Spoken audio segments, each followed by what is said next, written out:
Well,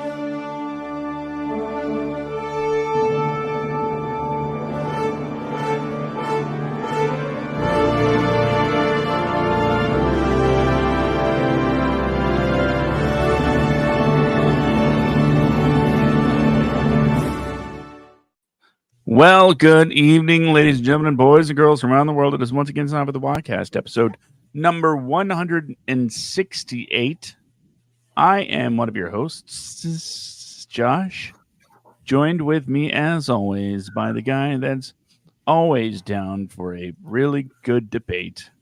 Yes, welcome to 10-2. Oh, I'm sorry, WADcast. Sorry, we fixed it. I was about to give you all kinds of shit for that one. What's this we? Yeah, happy. Well, I said you fixed it. You said we fixed it. Okay, well, you fixed it, whatever. Happy Friday, everybody. It is good to be back here. My God, I need to get this webcam fixed so it doesn't look so damn grainy. But yeah, it is that time of the week where we discuss something related to television and film or entertainment in general, like when it comes to cinematic arts. But yeah, so it's been a busy week.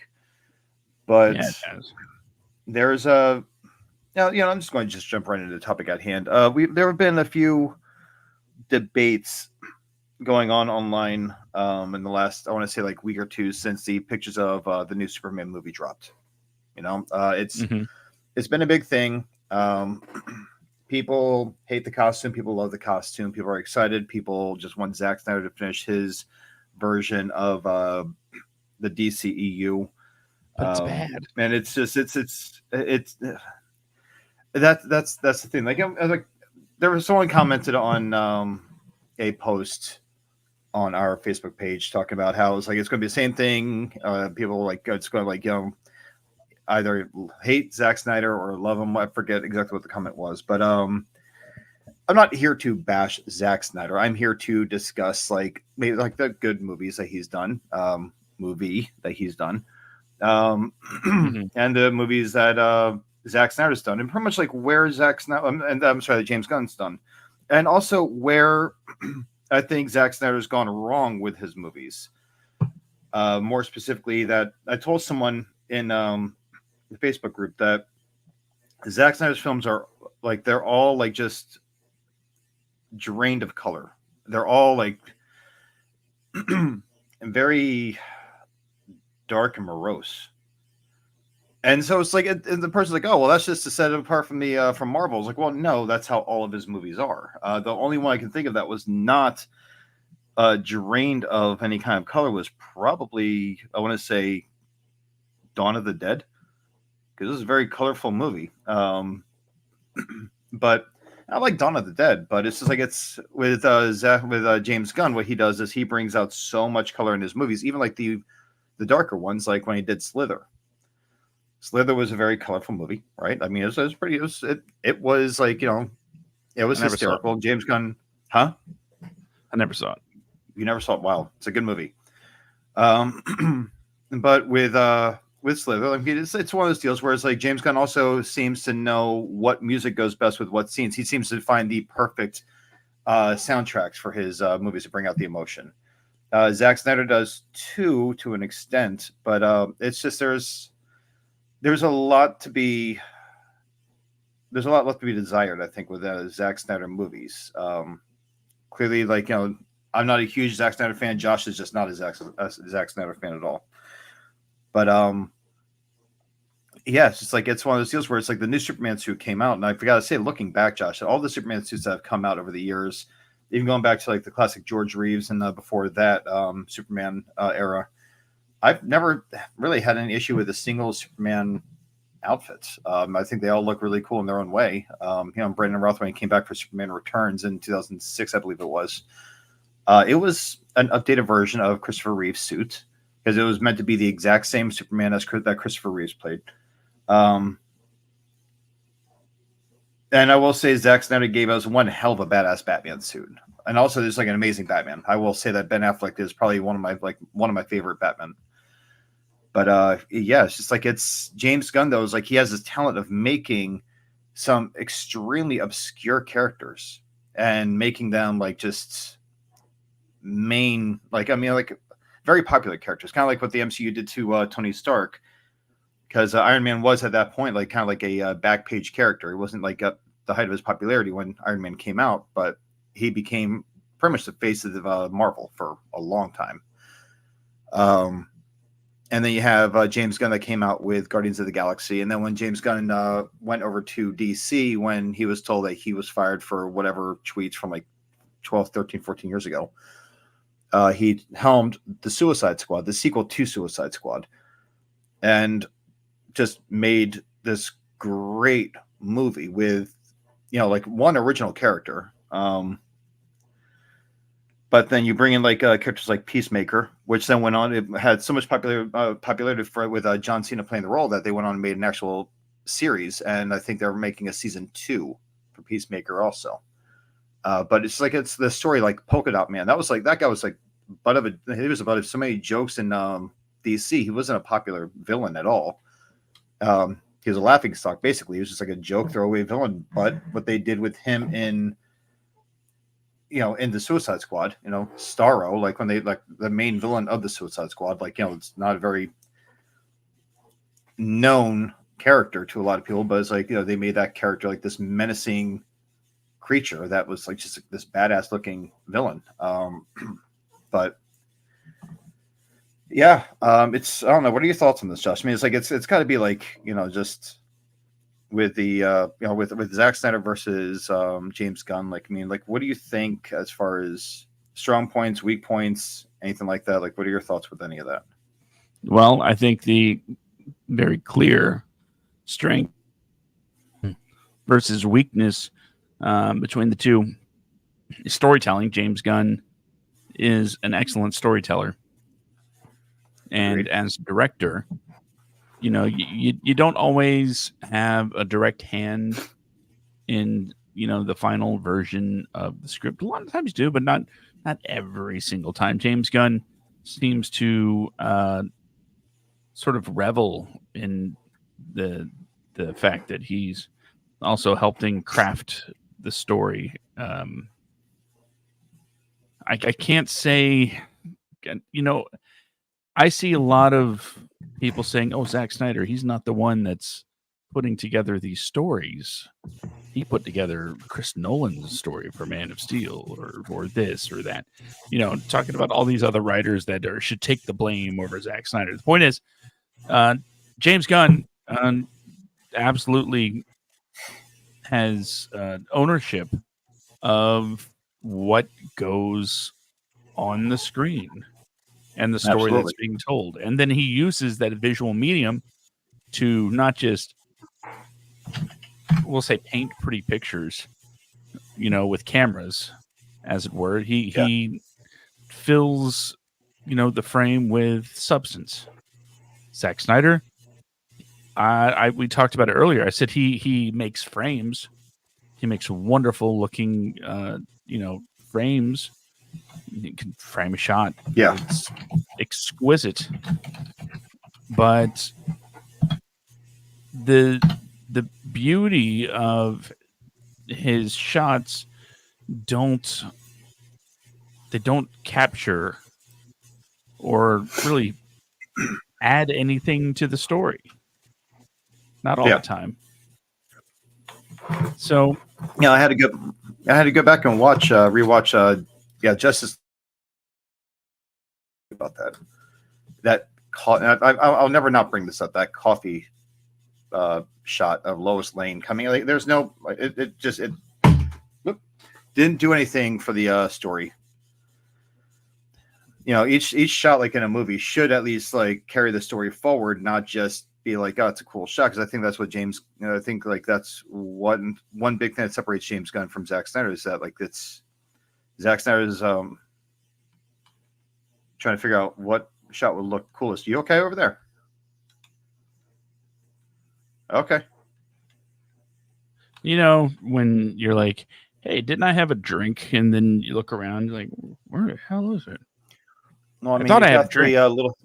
you've got 3 little servants there. I mean, you could always just like tell one of your assistants like to go get you a drink from the kitchen.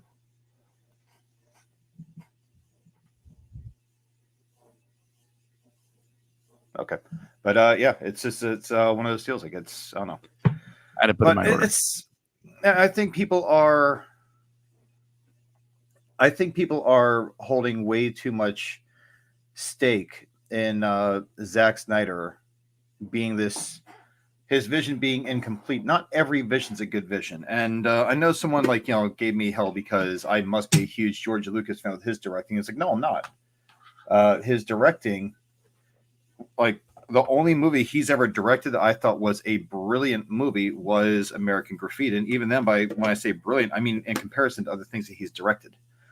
Um, I I don't think Star Wars Episode 4 is a great movie, and even Mark Hamill has been very vocal about dialogue with George Lucas, right? Come on, But that let's goes, call it what it is. It's called Star Wars. I'm going to be but pedantic. it's like When it was released, it was called Star Wars. that's exactly it. The Episode 4 thing did not come out till was like till after I believe after like was it when it went to VHS they turned it into Episode 4, And when 4, 5, and what was 6. it? Empire came out, that they're like, oh wait, this is going to be the fifth chapter, so that must be the fourth chapter. Yeah, and And George Lucas did not. George this Lucas did not direct up. nonsense. Yeah, he did not direct Empire Strikes Back. So it was like, like someone gave me shit over that, and I was like, no, I don't care about George Lucas. I don't think he's a great director. I think one thing he and Zack Snyder have in common is that neither one of them are great directors. I think Zack Snyder has an idea in his head, like a story, like a universe in his head. I think that he just sucks at executing it. Like actually like getting it out there and making it cohesive and something you can actually like really marinate on and come away with. With James Gunn, you have a director that can tell a good story, right? He can tell a compelling story. He can he can add humor. He can make you actually feel things for the characters that you normally just wouldn't really think that you could care for. So it's one of those things. But I don't know. Superman movie comes out. There's images of him, the engineer, Mr. Terrific, very comic book accurate Mr. Terrific. And it's just like one of those things where it's like, if you can make this work live stream with these comic accurate looking characters, and you can actually come away from this thinking, wow, that was an amazing movie. Then he did he did a great job. I forget what stipulations, if any, there were on the Superman movie. No, I think I'm thinking back to the Kevin Smith one where they told him they didn't want Superman to fly. John Peters. Yeah. I think that's when that wasn't with this one. But yeah, really quick little Zack Snyder versus James Gunn thing there. I know some people thought that we were probably going to be going more into this, but there's really not a whole lot to go into. James Gunn's just better than Zack Snyder is. Yeah, it's clear cut. I mean, if you want to turn this into what other directors are better than Zack Snyder, we could go all night. Let me start. I mean, I think Zack Snyder has Zack Snyder has Tommy Wiseau beat. So hold on, that might be a worthy conversation. That's a debate right there. Just give Tommy Wiseau like a director gig for a superhero franchise, and let's see what he cranks out. Because if I remember right, he was going to make Johnny in The Room. He was going to make him like a possibly like a vampire or something. But yeah, it's. Oh God! No, there's so many directors they all have their own mark. Like I said before, Zack Snyder's is very clearly slow motion. Everything's got to be slow motion and drained of devoid of like actual bright colors.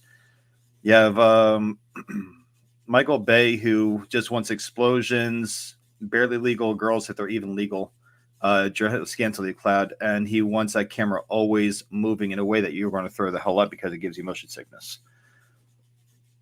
But it's like, and also lots of clunky dialogue.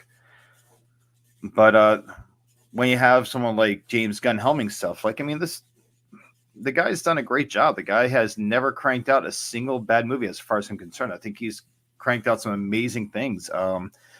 And people don't realize this. People like think that they don't realize that Zack Snyder's directorial debut in Dawn of the Dead, his big directorial debut, was written by James Gunn.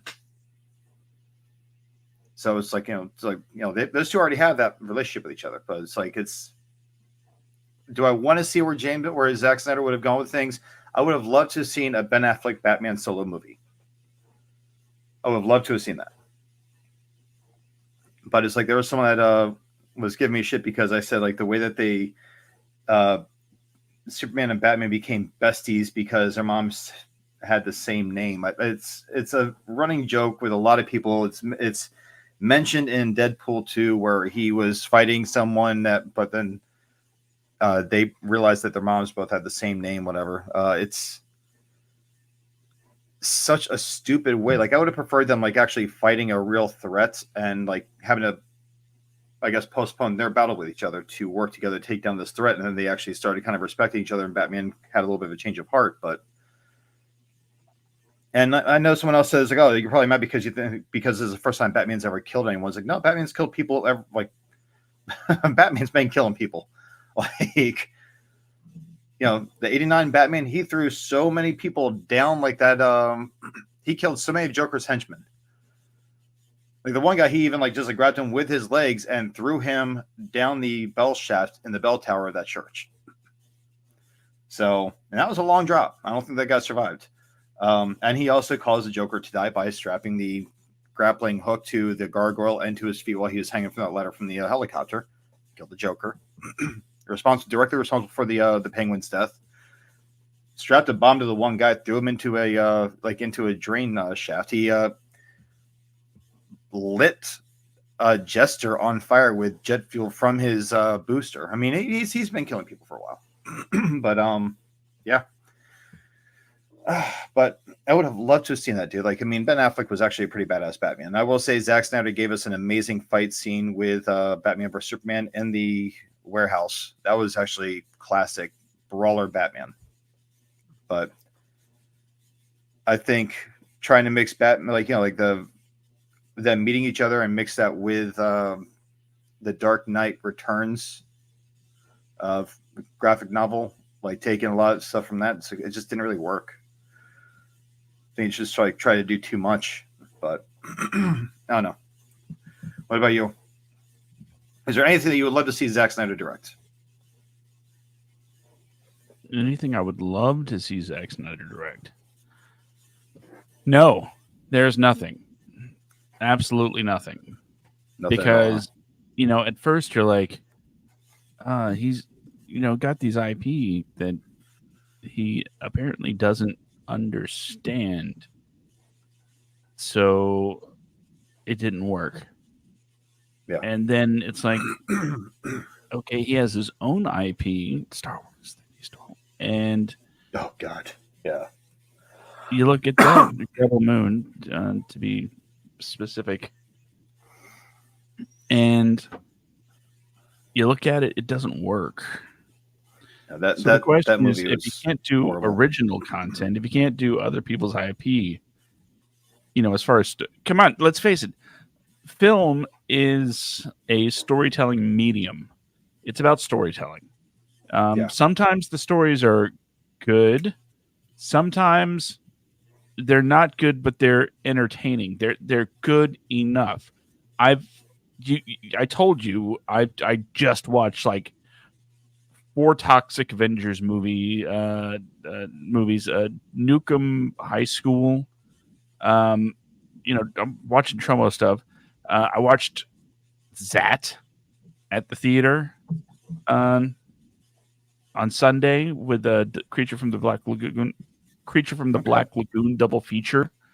And while a lot of those movies aren't what you would call good, from a quality standpoint, they are absolutely entertaining. Oh, yeah. Zack Snyder's films, while technically sound, on a visual level, like, oh, the special effects look good, or the shot looks good.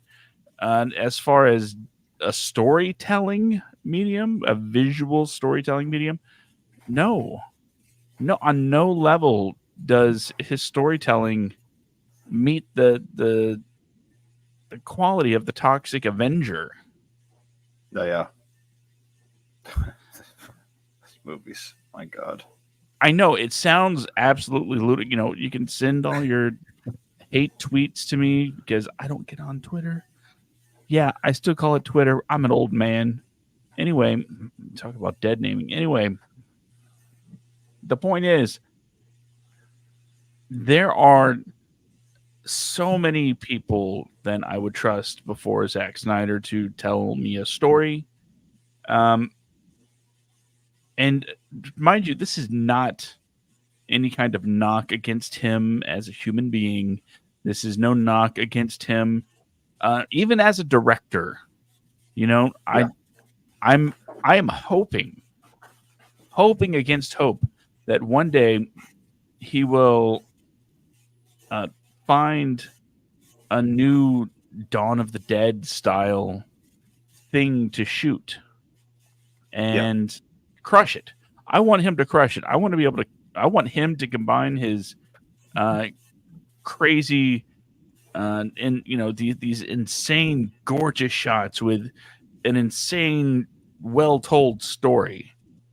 I Absolutely. personally don't feel that came with anything he did with DC, and I personally don't feel that with Rebel Moon. I watched the See, first one. I didn't watch the I, second one. I think with him, it worked for Watchmen. I think what he did with Watchmen was actually very good. I will say that. Like Watchmen, he did. My personally, I think he did a great job with Watchmen. It is like, especially the extended cut of it, is one of my favorite movies. I do like. I also really like the source material for it, but he stayed very close to the source material the best he could with most aspects of things. Other things fell so far away from it, but you can only do so much with it. So it's just like it is what it is. But that I thought was very well done on most levels. But I think that his style, like the slow motion and the drain colors and everything else, because it's such a morose story. Watchmen is not like like an Avengers kind of movie. It is pretty much just very sad people that are superheroes. That's all it is. So it's like superheroes who feel like that they were betrayed by the public, and they basically were because they had to be unmasked and they had to, go back to their civilian lives and whatever. All except for Rorschach, who just could not just be a civilian because he was Spoilers. not. Oh yeah, the spoilers on this 13, 14-year-old movie. But it's like he could not go back to being just like like a regular everyday guy because he never was one. He was Rorschach. I mean, even when they arrested him, he wasn't saying "Give me back my mask." He said "Give me back my face." That's. But I mean, yeah, I mean Zack Snyder, like I mean, he did a great job directing that movie. I just for something like DC, people think of. I think if you watch Man of Steel, the Batman vs Superman, then the Snyder Cut of Justice League, Wonder Woman, you're going to equate DC with like this really, really dark kind of comic book storytelling, and it has dark moments just like Marvel does, and Marvel has addressed some of those dark moments in their movies, but it's for the most part like Superman. That was so far off from what Superman was. Like he was, much better than how he was portrayed in those movies. But it's just like I don't know how to I guess translate what I'm thinking versus what I'm saying. But it's just like they're going to identify, I think, DC Comics as this dark and broody comic book company, but it's just like it's really not. They turned Look, everyone into Batman, basically. what I think we need to remember, especially when it comes to comic movies, the goal of the movies should be to drive people towards the books. Yeah, That's the ultimate goal, to use one medium to enhance another. The thing yeah, is with what DC had been doing. If, say, somebody was like, "Hey, I know Superman, and let's check out these Zack Snyder DC movies," and if they went to the books, they would find something completely different. Oh yeah, And if absolutely.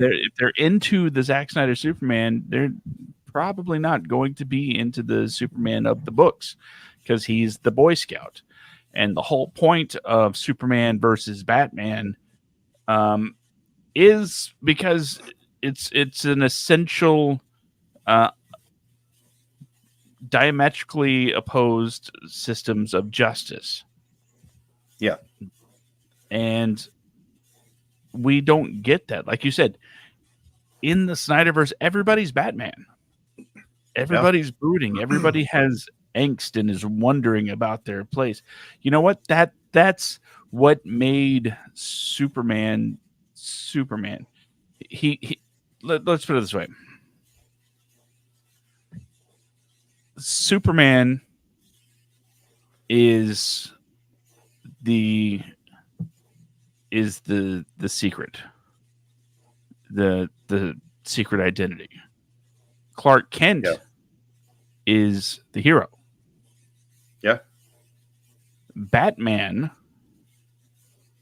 is the real person. Bruce Wayne is the facade. absolutely. Yeah, Clark Bruce Kent. Wayne was like, oh, go ahead. Clark Kent, even though he's an alien, displays his humanity on his sleeve. Yeah, That's Superman. That's the point.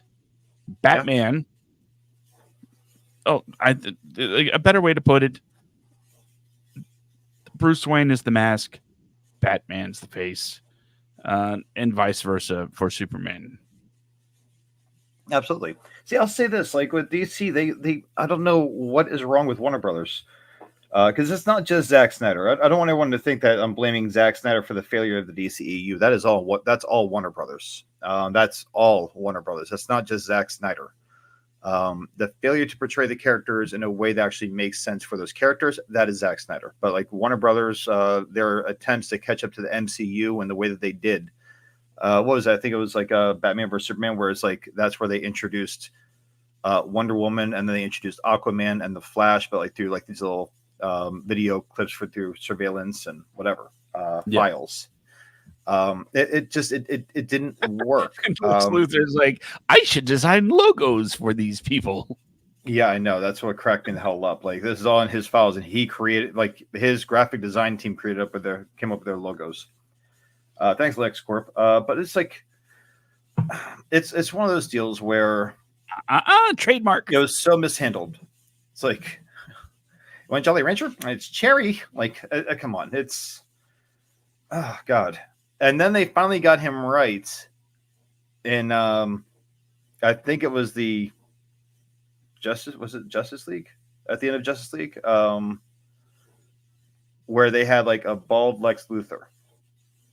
You know, like Jesse Eisenberg actually playing like this intimidate. They should have just brought back Michael Rosenbaum again. That man was a great Lex Luthor in Smallville. That guy was an amazing Lex Luthor. Just, I think he could have played an actual very sadistic and dark businessman. Let's pause right there. Now go ahead. What's up? Let's take a second to talk about Smallville. Okay. Smallville was a show that changed the narrative, right? No, absolutely.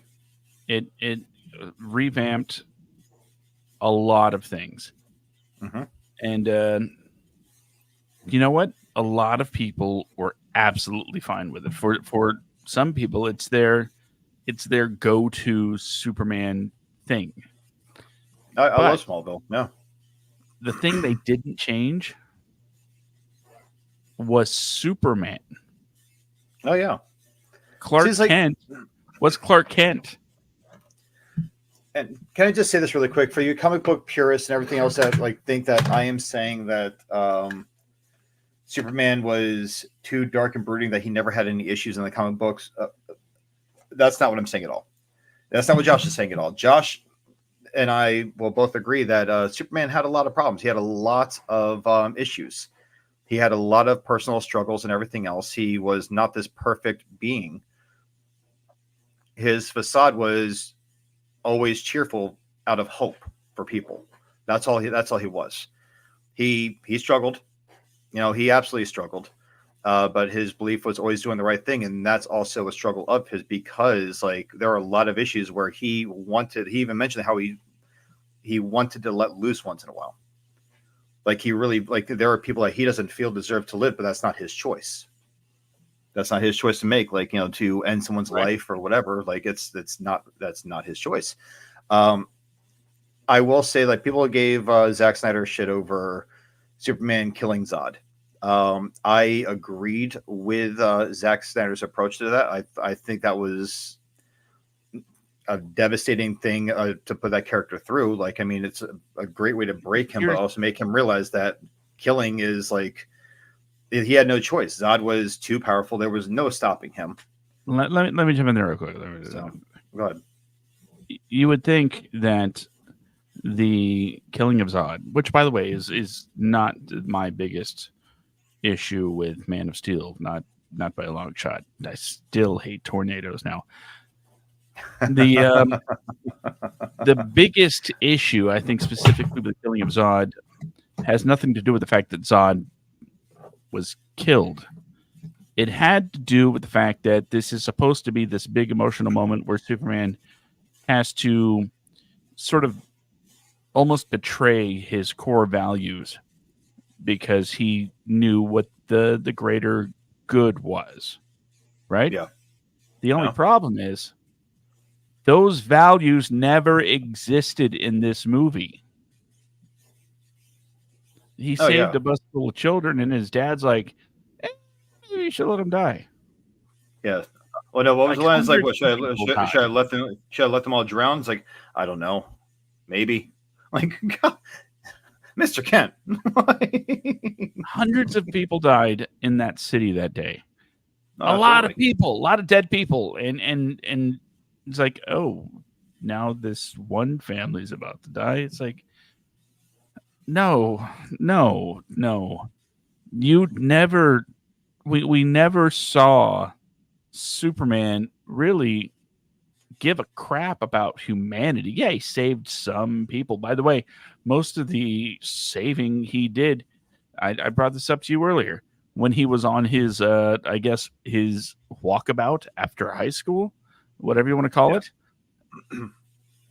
He Yeah. was in Alaska. He was, doing these things, whatever, wherever he was.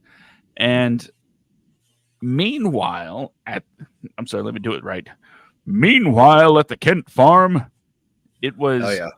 his mother that was taking care of the farm and working at Sears at the same time. And I know some of you might say, how do you know she's working at Sears? Well, because people don't just casually walk around in Sears polos, for the hell of it. It's Yeah. generally because they're working there. And yeah, I got the idea, and weird, I'm giving Zack Snyder credit for this to be able to do this part of the storytelling. Clark Kent, make sure you're listening. Clark Kent made his mother work 2 jobs, and they still were about to lose the farm. Yep. All he had to do was show up for 10 minutes and get it all done. Yeah. It's Instead, again he's like like, I don't know what to do. I'm going to listen to Nirvana and try to figure myself out. Maybe where's the instead of Nirvana. flannel? I'll say this That's though, it's like someone asked me if I could say one nice thing about like Zack Snyder's movies, and I could say plenty of nice things about Zack Snyder. Like, I mean, first off, like to my understanding, he's actually a really really sweet guy. Um, but when it comes to his filmmaking, I will say I greatly enjoy Dawn of the Dead. I think it's again his best movie he's made. His best superhero movie is not anything DC. It is always going to be for me The Watchmen. oh, But that's with Man of Steel, one thing that he did with Superman that I thought was really cool is there's a scene where a soldier is falling. Um, like he's a pilot is falling rather like after his jet gets blown up, and Superman saves him, but the way he saves him is just through the laws of physics, brilliant. And the fact that Zack Snyder added that detail into it, I thought was cool. It's where Superman is flying straight to catch this guy before he hits the pavement. He's so low to the ground that he catches a soldier, and he does a barrel roll in midair, so as to protect the soldier from getting his neck broken and everything else. And the way he's holding him, and he sits him down. Like I thought that was really cool. Like I mean, there are certain things that he does do in his movies. I'm like, okay, that's pretty cool. In the opening for Justice League, we get this definitive version of Batman, just like we got with the warehouse scene. But it's like Batman watching a burglar breaking in, like pretty much breaking in, like comes burglarizing a house or apartment, and he's just watching the guy, and then he uses the guy as bait, something Batman would do to capture one of those parademons that belong to Darkseid. So it's one of those deals where it's like there are things that he's done that I think are brilliant. I love what he did with Batman. I think he got Batman right, especially like an older, more grizzled, and just clearly exhausted Batman. Much like he was in the Dark Knight Returns graphic novel. I think that for him to bring that character to the big screen, that's great. But I think it was just rushed through. Like, I mean, you're going to kill Superman and Batman versus Superman. You're going to rush straight to the death of Superman. You're going to rush to reviving him in the Justice League. Honestly, we should have seen like a Wonder Woman movie. Then we should have seen Aquaman. We should have seen the Flash. We should have seen these characters before they came together. I would have loved to see more of Cyborg. I would have loved to see Cyborg, because I think that what they did with Cyborg, like I think they had a great idea for him. Just this guy that's haunted between, all of his, all of his computerized and cyborg assets versus his humanity. I think it's brilliant. But even then, like, I mean, Cyborg committed a damn crime. He's not exactly a hero. He stole a lot of money from a bank and gave it to a woman because she was, I don't know, broke or whatever. I forget what the deal was, but he hacked an ATM and gave her lots of money. Realistically speaking, that bank's going to find out that she's got lots of money. They're going to come after her down the line. So he just kind of screwed her over with that one. But it's just like, but he's still this tortured character, which he was when he first became Cyborg. After the incident that turned him into half man, half machine, he was tortured. He eventually got used to everything, like whatever. But it's just like, I would love to see what they would have done with that, and then introduce like the return of Superman. Like the reign of the Supermen. You could make that like in a 2-hour movie. That would have been awesome. Bring in like the clone of Superboy, whatever, or leave him out if you want to leave that storyline out. But then after that, bring back Superman and bring him into the Justice League. Like have that happen somewhere. But they were in too much of a rush to catch up with the MCU's like Avenger level of events. That it is what it is. And I'm not like even going to defend I'm not even going to like compare it to the Avengers, because let's face it, we didn't get a Black Widow movie till way afterwards. We still have not gotten a Hulk. Well, I guess we did. We had Edward Norton's Hulk. So yeah, that's right. Iron Man and Hulk, I think, came out in the same year. Yes. But 2008, right? But but yeah, we didn't get a Hawkeye movie. We got Hawkeye and Thor. Got Black Widow and Iron Man 2. We could have done the same thing with the other characters for, Justice League. But what they could have very easily had an amazing series, an amazing cinematic universe, and I think they just dropped the ball.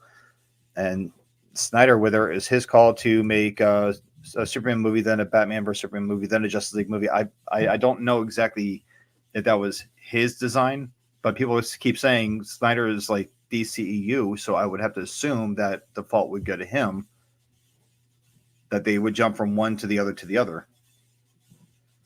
But I don't know. It's just like there's just so much lazy writing in those movies that it's just like and like you said, like they got like the characters like wrong in Man of Steel starting off, just because you have Jonathan Kent that even after the entire town knows that there's something different about Clark, he refuses to let Clark save him because he can't expose himself to to anyone. Like, no, come on, man. It would have been great if one of the townspeople was like, Jonathan, we know about the. I mean, we don't know where he's from or what he is, but we know he's weird. I mean, after all, there was that lady in '84 that did some weird stuff. Let's see. The Justice Society exists. We know about these kinds of things, Jonathan. Let him save you. Yeah. No, no, you don't know anything. I'm just gonna die now. See, I would love to do a deep dive into DCEU and what went wrong with it. We have. We will have to save that. We didn't go as deep into it as I would have liked because there was a lot going on behind the curtains. And again, it's not all on Zack Snyder because he was more or less let go from Warner Brothers from doing any more movies when he was, I think, like when he was doing his thing with Wonder Woman. Because, I mean, let's face it, like, I mean, you have things like Wonder Woman 84, that had nothing to do with him. Absolutely nothing at all. Shazam was okay. Shazam 2 was horrible. Black Adam was mediocre at best. People keep saying it's so great, but it's like, it wasn't. Blue Beetle was good. Blue Beetle, I think, was arguably one of the best movies DC put out. Batman's a fascist. But Peacemaker, that's James Gunn. I think Peacemaker I think that was an awesome show, very well done show. And once again, you have this obscure character that really no one knows anything about, but and he starts off as a villain in the Suicide Squad. You're going to make this guy. This is what I like about James Gunn now. You're going to make Peacemaker someone who will kill everyone in the name of peace. He just wants peace. Doesn't matter how many people he has to kill to get it. That's how he looks at it. Sony needs to pay attention because that's how you take a villain and make them an anti-hero instead of taking a bunch of villains and starting them out as anti-heroes. Yeah. The entire thing, like, I mean, he saved the world in Peacemaker. He struggled with a lot of things in Peacemaker. You got to see this version of him that actually made you really care about Peacemaker. Like, James Gunn took pretty much one of the villains from the Suicide Squad and he made him into a character you actually cared about in his own TV show. Like, that takes talent to actually give that character that much depth to where you can actually kind of care for them and really root for them. But because even Peacemaker, I think he still started off like the same asshole that he was in the Suicide Squad. It took time for him to really settle into that character, but James Gunn did a great job of that. And once again, like, even the soundtrack for Peacemaker, it went along perfectly with the show. Christ, he even gave this character like a dance number for the opening credits. So, but pretty badass dance number too. But yeah.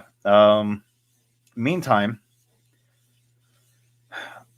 James Gunn, like, I mean, he's got all these other movies that he's done that are just insanely awesome. And even going down to like the more independent movies, Brightburn, I know he produced it. I don't think he wrote it. I know he produced it. He didn't direct it.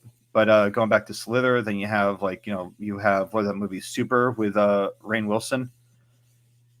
If you've not seen that, was it Super or I think it was just called Super, right? Yes, I haven't seen it, but I know what you're talking about. And I don't want to speak out of turn with this next one. Let me see really quick here. Well, Brandon does his research. I'll talk to you, kids. Hey, kids, how's it going? If you haven't had a chance and you live in the Jacksonville area, make sure you go to the City Bus main terminal at Black Hat Vapor on Edgewood. It's going to be a good time to go pick up your school paper because in a few days, issue number 2 is going to drop. And I could show you what it looks like, but I don't think I'm going to. But if you follow school paper, you'll see that there was a cover reveal on the Instagram as well as the Facebook page. And it's going to be a banger. Okay. Anyway, so No, pick up okay. your school paper. Partner of put out by City Bus Print. Make sure you follow City Bus Print and WADcast Media. That's what we are. How about that? So, Brandon, back to you. Yeah, no, I was going to bring up like another superhero movie. It's like I knew it was not James Gunn related, but Defendor with Woody Harrelson. Another okay, well, more like a vigilante movie, but just a mentally ill guy that goes around dressed up as like a vigilante every single night, Mm-hmm. just beating criminals to a pulp. But with going on from there, like James Gunn's put out some quality shit. Like he's done some great things. Again, making characters that are obscure in comics, making them actual relatable and likable and very popular characters. Guardians of the Galaxy. He did a great job with them, and once again, the soundtrack to those movies as well. Like the music just went with it, but it's also very much a musically based um, series. I mean, Peter Quill, Star Lord. His entire shtick is that he has his Walkman. Like he just takes it everywhere, and he just has his own soundtrack that he rocks out to. Mm-hmm. Only thing that keeps him connected to his mom in his mind, his Motown classics, basically.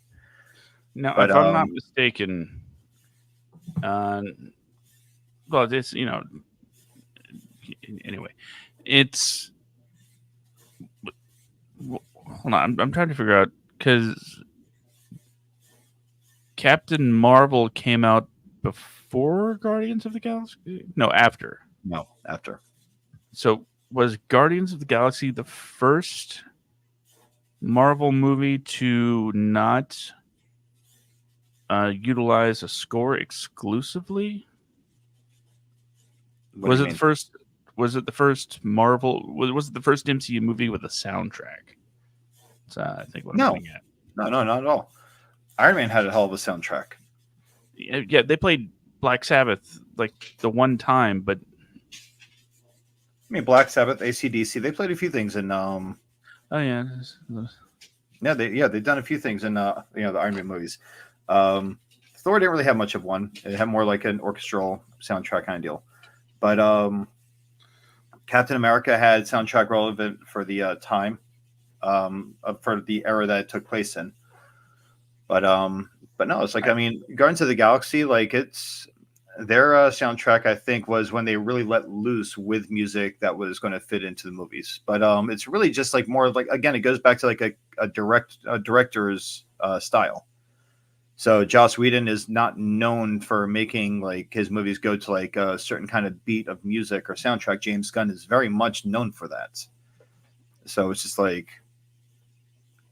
so you see like the Avengers, or you see like even John Favreau, he's not like that. I mean, so it's like you have a lot of a lot of the directors that have directed these movies that really are not known for certain things. They'll be in other movies in the same franchise by a different director. Captain Marvel, I forget the name of the director, but it's with that it was set in the 90s, so I assume like the soundtrack for that had to just fit in with the 90s, so that's why we heard like that No was Doubt my 90s. only my major problem with Captain Marvel had nothing to do with like the story beats. I got it. Captain Marvel, she was basically a blank slate when she was picked up and turned into a soldier, and they tried to teach her to be emotionless and to conceal her power because to use her power would be weakness. To use emotion would be weakness. Everyone's like, she's so emotionless. Yeah, that's the point of the character in this particular, plot. Yeah. That's where the strength comes from later.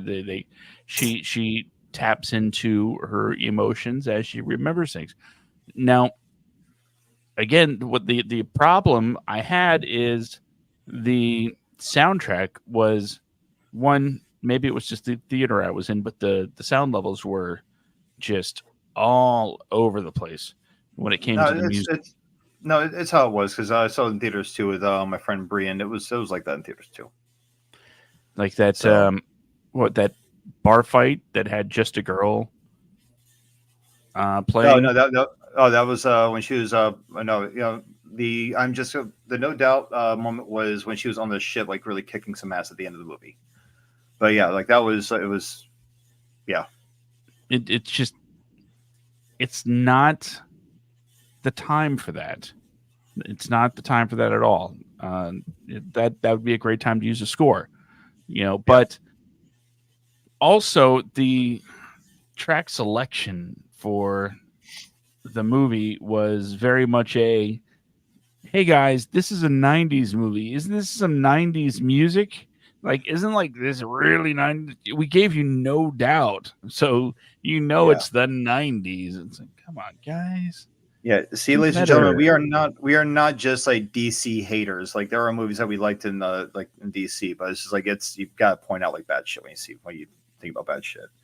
But yeah, no, I'm like Captain Marvel. They already have like plenty of callbacks to remind you that it was in fact the 90s. I mean, it's like Christ, YouTube is a thing right now. I could like put YouTube on my TV right here and find some Domino's pizzas, avoid the Noid commercials, or like like trailers for like Grumpy Old Men, or some property that was owned by Disney from back then, like just like things like that. Blockbuster Video was in the movie. That it's just like there's plenty of stuff that was a callback. We didn't Wasn't need Stanley like reading a Mallrats script? yep. Yeah, because I think it took place in 1995 when Mallrats came out. So By the way, that was awesome. I was like, you know what? That is a reference that is kind of subtle, so yep. I'll allow it. A lot of the other stuff was just smack you in the face. This is the 90s. Let's spell everything with a Z and make it extreme. Yeah, like I mean, like all you had to do is have a bunch of extras, like in the background, like teenagers with like long hair, teenage guys with long hair and a flannel, like a flannel shirt, like tied around their waist with like some kind of like sleeveless shirt and torn up jeans and Converse shoes. That was 90s. That was peak 90s. All you needed was Jonathan People Taylor on Thomas rollerblades. somewhere. Yeah, Cannon leg jeans or something. Like there's plenty of things that really do to call back to that was the 90s. I know Cannon legs are making a comeback now, but in the 90s they were like the shit. If you had those and you had like those Airwalk shoes and everything else, oh yeah, you were, huh? Said I loved my Airwalks. Oh yeah, I still have a pair from when I was like 15 somewhere. But yeah, it's there's ways to go about it. But I mean, that's a little comparison. I think James Gunn will always win this with both me and Josh. But by all means, you're welcome to comment your thoughts on that one. But we did have another topic that Josh brought up to me that I thought was interesting because I never really thought about it. I've seen it a few times on Facebook, and that is these AI made movie posters that some are for real things coming out. Yeah. Others are just fictitious, and they see a poster like, oh my God, it's amazing. Like, it's not real, guys. It's not a real thing. Can I have 60 seconds? Go ahead. All right, starting now. Ladies and gentlemen, we need to remember that the internet is a place where bad and fake things proliferate at an alarming rate. So the thing is, when you interact with fake and bad things, it will screw up the algorithm to make sure that more fake and bad things get put onto people's timelines, including yours, which means you are basically feeding yourself crap to be angry about. And that goes far beyond movie posters, but let's just stick with that for now. The point is, when you see something really weird and start getting upset, like, I don't know, Seth Rogen and James Franco are going to be the new Blues Brothers, take a second, take a breather, take a pause, and realize it's not happening. That's and hysterical. then maybe you'll be able to sleep at night. Thank you. The fact that people actually get up in arms over that shit, thinking like it's really going to be something that James Franco and oh my God, people are dumb. How dare they let this happen? They're not. Hollywood has run out of ideas. They haven't.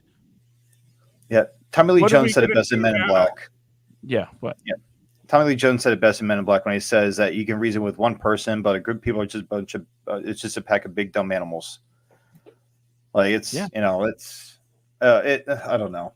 You see so much vitriol on the internet and everything else. People were like rising up, and I remember I saw a Spawn poster about a year ago, someone just a fan made poster, not AI, just fan made. And everyone's like, "Oh my god, finally!" I'm like, guys, it's not real. It's a fan made poster. People make fan made shit all the damn time. I've made an Indiana Jones poster before with my dog. I'm surprised someone didn't jump on and be like, "Oh, they're making a sequel." Like, oh well, no, it's just a funny little thing I did for my dog. I also made a Dumb and Dumber one with both dogs. I made a Children of the Damned poster with both dogs. You know, it's I made a City Slickers poster with Danielle and Indiana, along with a Never Ending Story poster with her and Indiana. Mm-hmm. Like, just they're just it's fake shit, man. But yeah, like that, and you have some of these are really good. But we have a previous guest from long ago on our show that apparently always has like 55,000 things in the pipeline that are being made. And all I ever see when I just go to say, like, oh, well, maybe they're doing something with this stuff. Just another poster for another thing that's not going to get made. And it's all the exact same style. Like, there's no originality behind these posters. It's the exact same fucking style. I could actually post a few of them, but I'm not going to. I don't want to have anyone feel like I'm calling them out. But it's just like, it's not going to get made. It's never going to happen. They're just creating posters. Now, if it's promotional to try to get funding and everything else, that's great. But it's just like, it's just the same shit over and over again. But the way people take these posters as gospel, Josh, it's hysterical to me.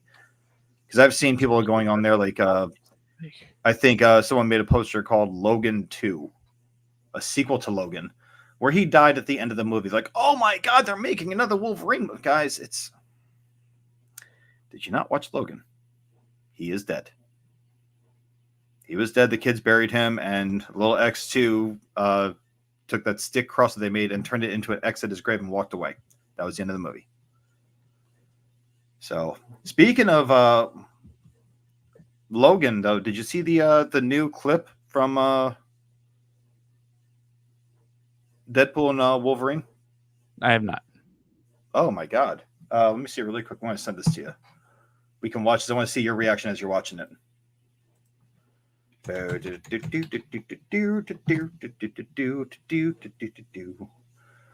Because I'm watching it, I'm like, oh my God.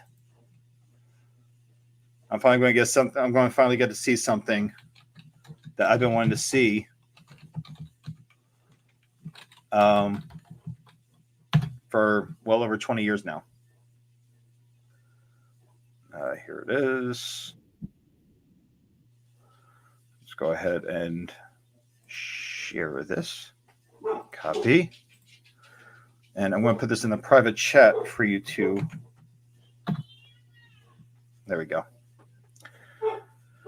But yeah, I want to see your reaction as we watch this together because I've already watched it a few times. I'm super, super stoked about this movie. I've been waiting for Deadpool and Wolverine to be in a movie together for quite some time now. All right. Well, I am going to press play in 3, 2, 1. You can keep an eye on my face. And I'll even try to react audibly. I said 3, 2, 1. I still didn't press play. I will try to react audibly if necessary. Yep. Just so. Do not mute your mic. Okay. Here we go. 3, 2, 1.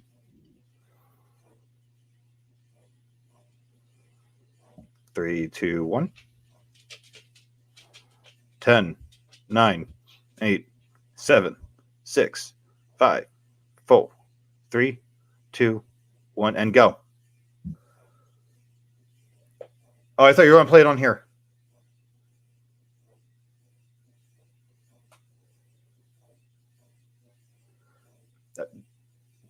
Josh, I thought you were going to play it in the actual show here. No. Oh, okay. That's why. Okay. I was trying to. Okay. Then we'll sit here and look at Josh for a few seconds with dead air here.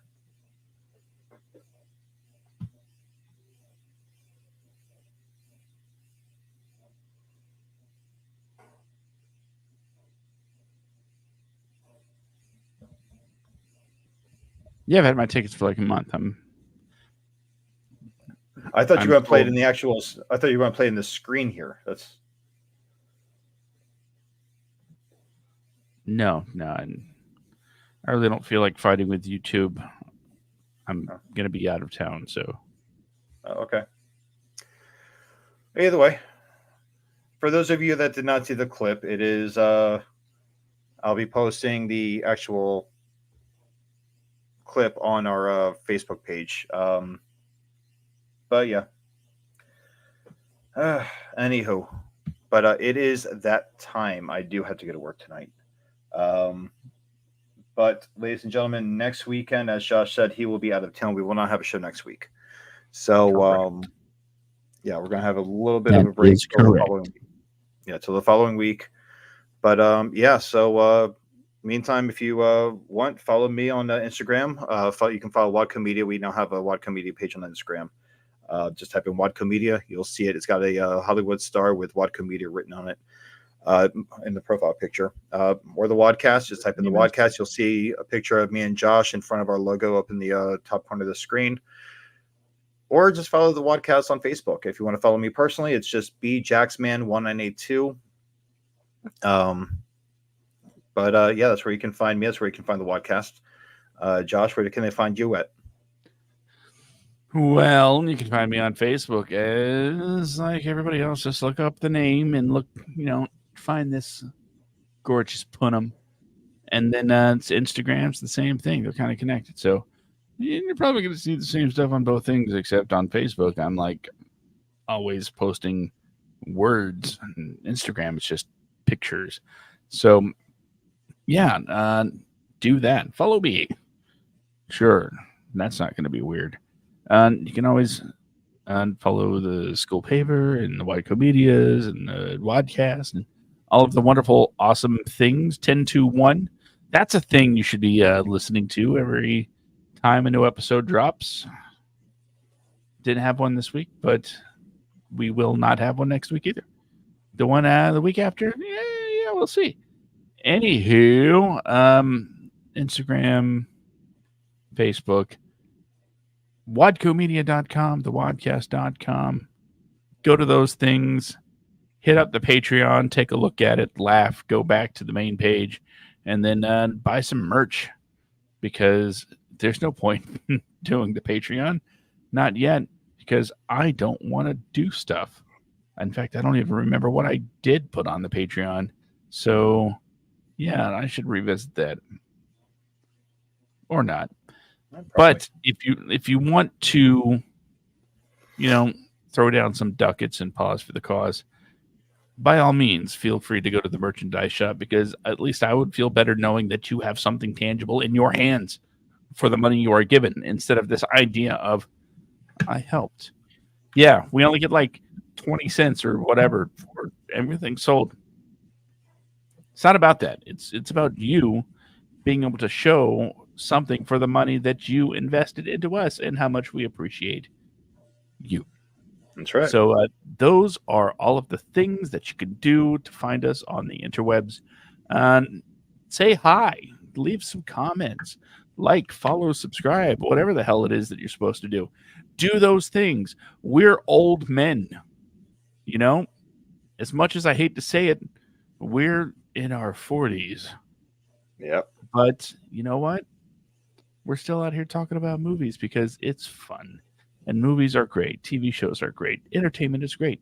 So keep on watching, keep on listening, and you're awesome because you're here.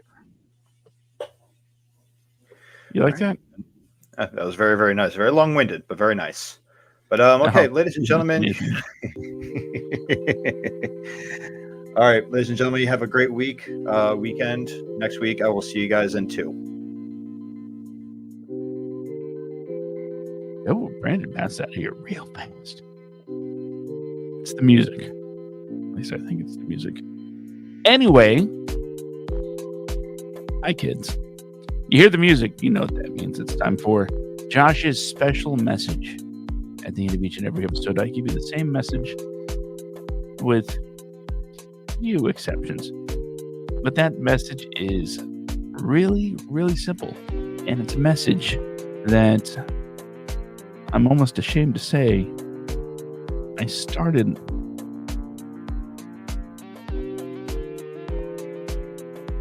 recently. Even though I've been saying it for years, it's like finally the message hit me. Not about the writing and the filming and everything, because I've been doing that forever. But other things in life. So take this advice if you want to. And remember, the only thing standing between you and your dreams is you. If there's something you want, you should take your shot. It could be worth it. Sometimes you succeed. Sometimes you crash and burn. Sometimes you just kind of get hope. But either way, you don't get anywhere if you don't try. So if you want to be a writer, start writing. If you want to be a director or cinematographer, grab your phone, start getting some shots. If you want to be an actor, you can find words to read anywhere. Write your own words and just perform them. It can be in front of people. It can be in front of a camera. It could be anywhere. But if you want to do anything creative, you don't need permission. You don't need permission to create your art. You need to do it. That's it. You do the thing. And if you do the thing, at least you can say you did the thing. And then when you look back, you won't regret not doing the thing. Just some words to think about. So once again, I want to thank everybody for joining us here for the WADcast, episode number 168. I've been your host, Josh. Brandon was the guy that was in here earlier, and then he bounced out so fast. Hate to see him leave in such a hurry, but he really doesn't like this music. We will be back next time with the WADcast, episode number 169. What's it going to be about? Who knows? Maybe we'll have a guest. Maybe we'll have a review. Maybe we'll have nothing except a bunch of insane rambling. Either way, we will be back for number 169. And I hope to see you next time on the WADcast. Or at least someone sees me. It's been a long day. I'm tired.